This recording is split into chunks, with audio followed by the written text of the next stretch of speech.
Lettre numéro 43. La méditation, le transfert de la pensée du cerveau gauche vers celle du cerveau droit par Kim Nataraja. Dans les 2 derniers enseignements hebdomadaires, nous avons vu que le cerveau est un instrument que Dieu nous a donné pour nous permettre d'entrer dans une relation plus profonde avec le fondement spirituel de notre être, avec la réalité divine. La condition essentielle est de porter une attention centrée sur notre mantra, notre mot de prière sacré. Seulement cela, rien d'autre n'est nécessaire.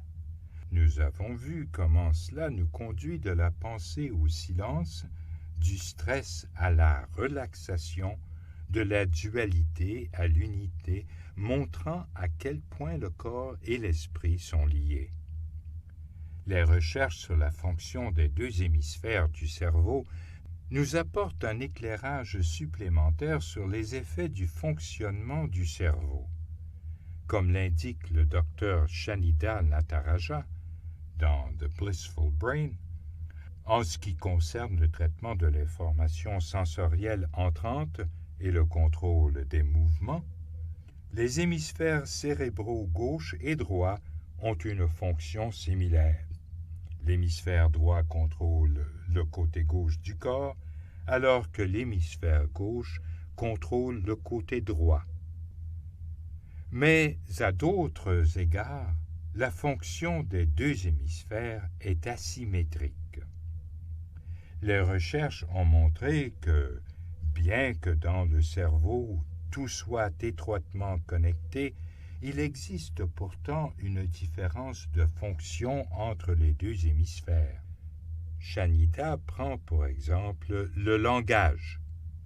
Comme l'hémisphère gauche contient les régions du cerveau associées au langage écrit et parlé, on pense souvent que c'est l'hémisphère dominant. Cependant, malgré cette dominance, il semble que les 2 hémisphères interviennent dans la plupart des aptitudes cognitives. L'hémisphère droit contient des régions associées à la compréhension et à la production de l'inflexion émotionnelle du langage.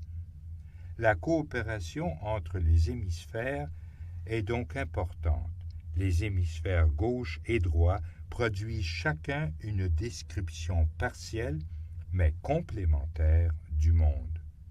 Des connexions importantes facilitent cette coopération entre les 2 hémisphères. Il est clair que de nombreux aspects de notre comportement proviennent de l'activité des cellules réparties dans les nombreuses et différentes régions du cerveau.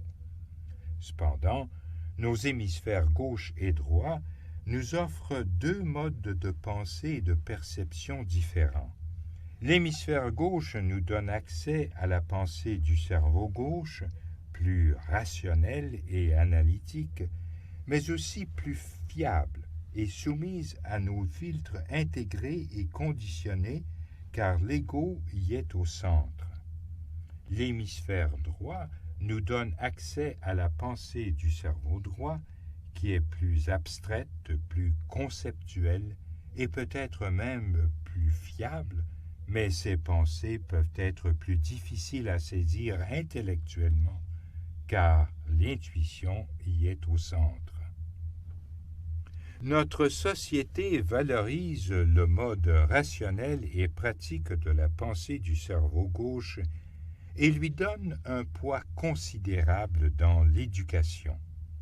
On considère que mettre l'accent sur la pensée et la projection rationnelle, logique et ciblée avec précision est nécessaire au progrès et au succès. Mais cela pourrait nous cantonner à un point de vue qui ne vise que notre avantage personnel et notre survie. C'est pourquoi la méditation est d'une si grande importance pour notre monde actuel. Par la méditation régulière, en maintenant une attention ciblée, Nous pouvons peu à peu passer plus facilement à la pensée du cerveau droit qui met l'accent sur l'intuition, la créativité, la spiritualité et sa vision plus vaste et globale et qui prend en compte l'importance affective de l'effet de nos actions sur les autres et leurs conséquences pour le monde qui nous entoure. Albert Einstein dit succinctement: l'esprit intuitif est un don sacré et l'esprit rationnel un serviteur fidèle. Nous avons créé une société qui honore le serviteur et a oublié le don. Comme le dit Shanida dans la citation ci-dessus, les perspectives des deux hémisphères sont partielles mais complémentaires. Les deux sont nécessaires à une approche intégrée de la vie. Les résultats d'Albert Einstein le prouvent également. Là encore, la pratique régulière de la méditation joue un rôle.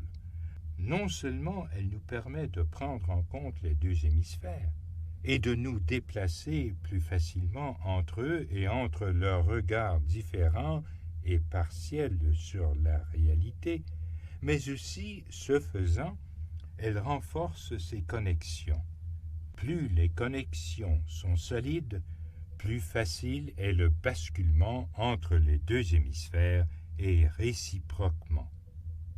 La partie rationnelle de notre être et celle qui est intuitive et spirituelle peuvent ainsi influencer toutes deux nos actions, ce qui conduit à une manière d'être plus équilibrée et plus harmonieuse.